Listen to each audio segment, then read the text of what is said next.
बिस्मिल्लाहिर्रहमानिर्रहीम। Welcome to public service commission. दोस्तों, पिछले लेक्चर में हमने इसम की अक़साम को पढ़ा था बलिहाज उसकी बनावट, उसकी साख्त, उसकी तादाद और उसकी मायने के हवाले से। तो इस लेक्चर में हम पढ़ेंगे कि उसको और डिटेल में पढ़ेंगे। यानी मैंने पहले जो सिलेक्ट किया है कि हम इसको साख्त के हवाले से इसकी डिटेल करेंगे। साख्त के लिहाज से ये 3 टाइप्स में डिवाइड किया जाता है इसम को। और इससे पहले वाली वीडियोस का आप लिंक ऊपर देख रहे हैं टॉप राइट कॉर्नर पे, उस पर भी जाके आप इससे पहले वाली वीडियोस अगर समझेंगे तो आज की वीडियो आपको समझ में आएगी। तो शुरू करते हैं कि इसम की साख्त के हवाले से जो अक़साम हैं उसमें पहली है इसमें जामिद।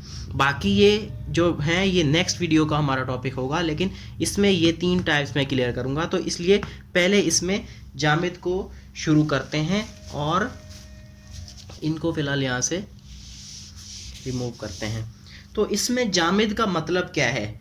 जामिद का मतलब होता है, ये इस वर्ड का मतलब है कि स्टैटिक, जैसे इंग्लिश में कहते हैं, जो बिल्कुल एक जगह पे रुका हुआ होता है, उसमें कोई वेरिएशन या मूवमेंट नहीं होती, उसको कहते हैं स्टैटिक। या फंडामेंटल, ठीक है। फंडामेंटल थोड़ी लूज टर्म है, फंडामेंटल से दूसरी चीज़ें निकल सकती हैं, ठीक है। लेकिन स्टैटिक जो है वो वहीं पर रुका हुआ होता है, तो इसलिए जामिद का मतलब यही है कि स्टैटिक। तो आगे इसका मकसद ये है कि सख्त या ठोस, वो इसम जो खुद किसी इसम से या कलमे से ना निकले और ना ही इससे कोई दूसरा इसम निकले। ये इसकी बेसिक डेफिनेशन है कि ऐसा इसम जो ना खुद किसी और इसम या कलमे से निकले और ना ही इस से कोई और इसम या कलमा डिराइव हो, ठीक है। ना इससे कोई और इसम या कलमा निकले। समझ में आ गई? यानी ये खुद भी किसी से नहीं निकला और इससे भी कोई ना निकला। यानी ये ऐसे अल्फाज होते हैं जो बिल्कुल ठोस होते हैं, अपनी जगह पे स्टैटिक होते हैं, ना ये किसी और से पैदा होते हैं और ना ही इनसे कोई पैदा होता है। ये अपने आप में खुद होते हैं, यकजा होते हैं, वाहिद होते हैं, ठीक है। तो इसकी मिसाल अगर हम दे दें कि मसलन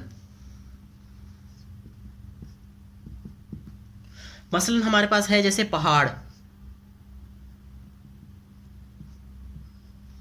तो इससे कोई और अल्फाज नहीं निकल सकता, ठीक है। और इसके अलावा ज़मीन, दरिया, ठीक है, जूता, लोहा, चूल्हा, और भी बहुत सारी एग्जांपल इसकी आप दे सकते हैं। दरख्त, घोड़ा, मेज़, कुर्सी।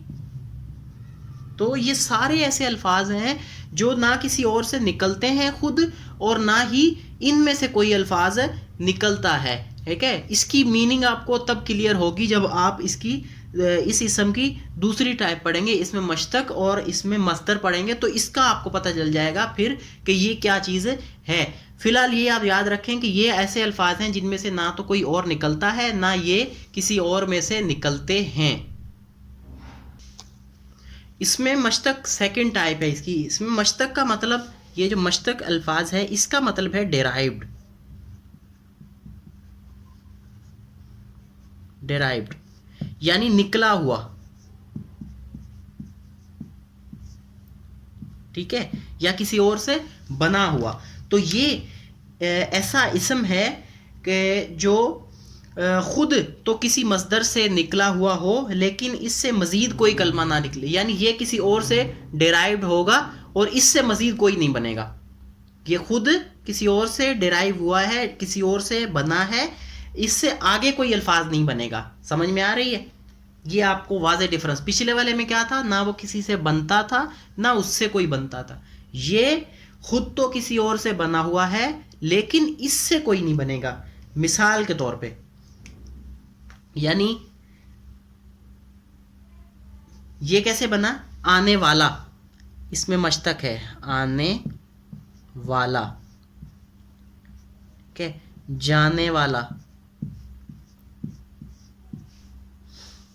ठीक है, फिर है पाने वाला, फिर है लेने वाला,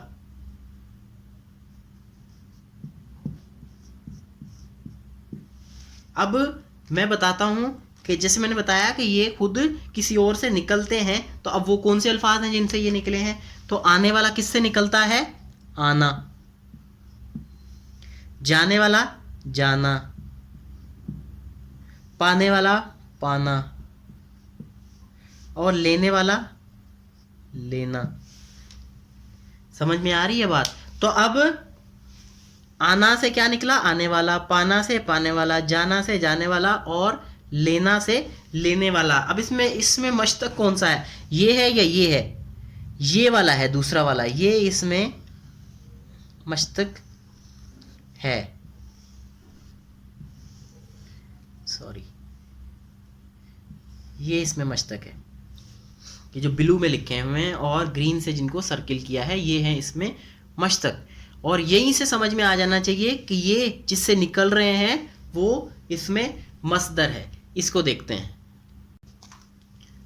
थर्ड टाइप है इसम की बलिहाज इसकी साख्त, उसका थर्ड है कि इसमें मस्दर, इस मस्दर का मतलब ये है कि निकलने की जगह, निकलने की जगह, ठीक है, या जिस तरह हम कहते हैं ना बेसिक या फंडामेंटल, वो है ये कि इससे दूसरे कलमात निकलते हैं, दूसरे लफ्ज़ या इसम निकलते हैं, ठीक है, यानी यह खुद किसी इसम से ना निकला हो, ठीक है, खुद किसी इसम से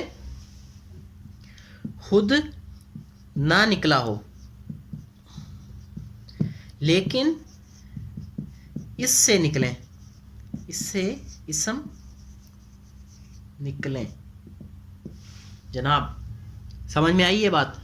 तो जिस तरह इसमें मस्तक करते वक्त मैंने कुछ अल्फाज जो रेड कलर से लिखे थे, वो मैंने कहा था कि ये मस्दर हैं, यानी वो खुद किसी से ना निकले लेकिन उससे क्या निकल रहा था। अब बात हो गई कि इसमें मस्दर से इसमें मस्तक निकलता है, समझ में आई।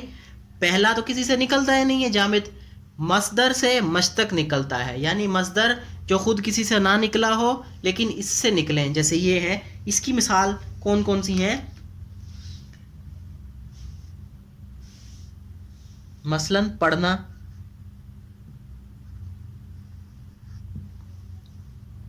खाना, बढ़ना, पीना,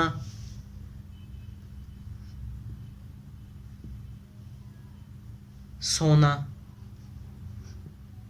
ये सारी किसकी एग्जांपल्स हैं, मस्दर से। अब ये किसी और से नहीं निकले, खुद किसी से नहीं निकले, लेकिन अब इनसे निकलेंगे। पढ़ने से क्या है, पढ़ो या पढ़ने वाला, पढ़ो। खाना, खाओ या खाने वाला, ठीक है। ये बढ़ो या बढ़ो या बढ़ाने वाला, बढ़ाओ, जो भी आप कह लें। पीना, पीने वाला। और सोना से सो या सोने वाला। समझ में आ रही है बात। तो मस्दर क्या है, मस्दर का मतलब ये है कि जो खुद किसी से ना निकले हों वो और उससे दूसरे निकलें। अब ये हैं जो रेड में लिखे हुए हैं, ये है मस्दर, ठीक है। ये तो इसम की जो तीन मिसालें थी, तीन टाइप्स थी। मस्दर से मस्तक निकलता है और जामिद जो है वो बिल्कुल अलग है। जामिद जो है वो ना किसी से निकलता है ना उससे कोई निकलता है। मस्दर किसी से नहीं निकलता लेकिन इससे निकलते हैं दूसरे इसम। मस्तक इससे निकलता है। और मस्तक क्या होता है, मस्तक जो दूसरों से निकले लेकिन उससे कोई ना निकले। तो ये तीन इसकी टाइप्स थी। तो उम्मीद करते हैं कि ये आपको अच्छे से समझ में आ गई हैं और अगर तो ये आपके लिए कारआमद है तो प्लीज़ इसे दोस्तों तक शेयर करें ताकि दूसरों को भी इससे फ़ायदा हो सके। और अगर कोई लेक्चर आप चाहते हैं मैं इस पे बनाऊं तो वो आप कमेंट सेक्शन में मेंशन कर सकते हैं। Thank you.